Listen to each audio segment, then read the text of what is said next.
Moi, le présent simple et le présent continu de la langue ont plusieurs points en commun. Et quels sont ces points en commun là? Quelles sont ces similitudes là? Je vais vous donner aujourd'hui. Je vais vous donner 4 similitudes principaux que ces temps verbaux ont. Et je vais vous expliquer sur le tableau qui se trouve derrière moi. Sachez que dans la langue déjà il existe 3 présents: le présent simple, le présent continu et le présent circonstanciel. Aujourd'hui, on s'intéresse qu'au présent simple et au présent continu. Et nous avons déjà fait des cours dans cette chaîne-ci là pour vous expliquer comment est-ce qu'on fait pour conjuguer n'importe quel verbe au présent simple ou comment est-ce qu'on fait pour conjuguer n'importe quel verbe au présent continu dans la langue imba. Donc, je vous invite vivement à regarder tout cela dans cette chaîne-ci là.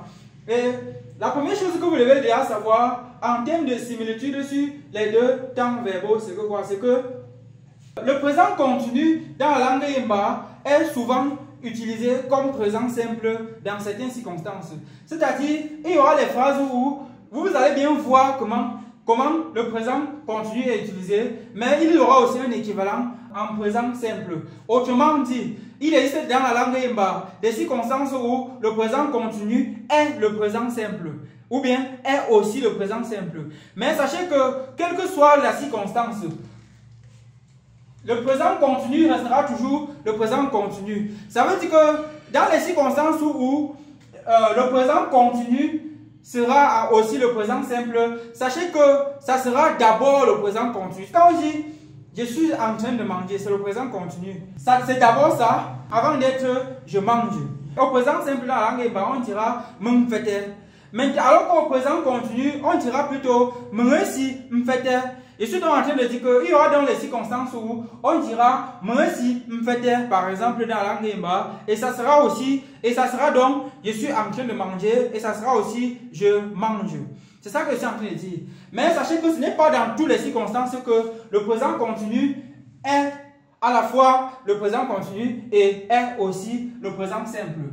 C'est ça que j'allais dire. Donc il y a un lien d'inclusion du présent simple dans le présent continu de la langue yemba. Mais sachez que qu'il soit le présent simple ou bien qu'il soit le présent continu, il est d'abord le présent continu. Donc il n'y aura pas un jour où on dira que on a conjugué un verbe au présent continu pour dire que c'est au présent simple. Non, c'est d'abord au présent continu avant d'être au présent simple. C'est ça que je veux préciser. Ok, là c'était la première, lien d'inclusion.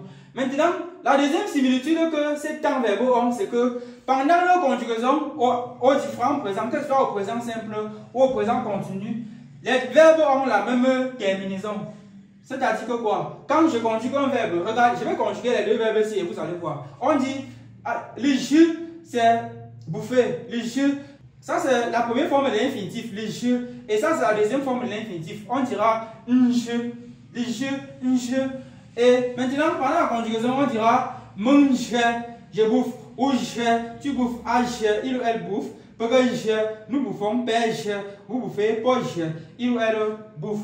Mange, ou je, que je, pêche, poche. Je bouffe, tu bouffes, il bouffe, nous bouffons, vous bouffez, il ou elle bouffe. Donc voilà, c'est ça. Maintenant, au présent continu, on dira, maman si, je, ou si, je, aïe si, je, que si, je, paye si, je, po si, je. Vous voyez ici, maman si, je suis en train de bouffer. Ou si, tu es en train de bouffer. Aïe si, il ou elle est en train de bouffer. Pourquoi si, nous sommes en train de bouffer. Paye si, vous êtes en train de bouffer. Po si, il ou elle sont en train de bouffer. Donc voilà, mais vous avez vu la différence. Moi, je bouffe. Maman si, je suis en train de bouffer. Donc, l'action est en train de se passer au moment où on parle. Là, c'est le. Maintenant, comme il disait, remarquez que deuxième similitude. Les verbes ont, regardez, la terminaison c'est est. Les verbes ont la même terminaison. Autrement dit, quand vous parvenez à trouver la terminaison d'un verbe au présent simple, sachez que cette même terminaison sera conservée au présent continu sur le verbe. Parce que ici, ça c'est le verbe principal. Et sachez aussi qu'au présent continu, il y a le verbe principal et il y a le verbe auxiliaire. Ici, c'est le verbe auxiliaire, qui est l'auxiliaire être conjugué au présent simple. Donc, on n'est jamais croire que ça, ce n'est pas un verbe. Ça, c'est un verbe. Par contre, celui-ci n'est pas un verbe.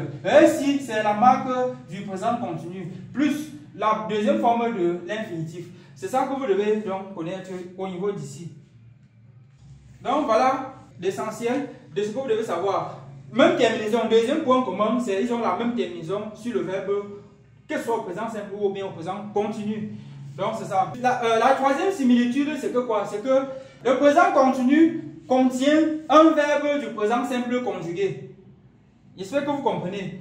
Là, c'est aussi l'un des trucs qui va favoriser l'inclusion. Le présent continu contient déjà l'auxiliaire être conjugué au présent simple. Parce que ça, c'est l'auxiliaire être conjugué au présent simple qui est dans le présent continu.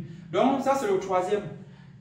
Présent continu contient l'auxiliaire être du présent simple déjà conjugué. Et ceci est déjà, sachez que la partie ci existe quel que soit le verbe qu'on veut conjuguer. Cela a été expliqué dans le cours sur la conjugaison au présent continu. Et ce cours est dans cette chaîne YouTube. Et également, il y a un livre de grammaire dans la barre de description qui contient toutes ces notions déjà expliquées.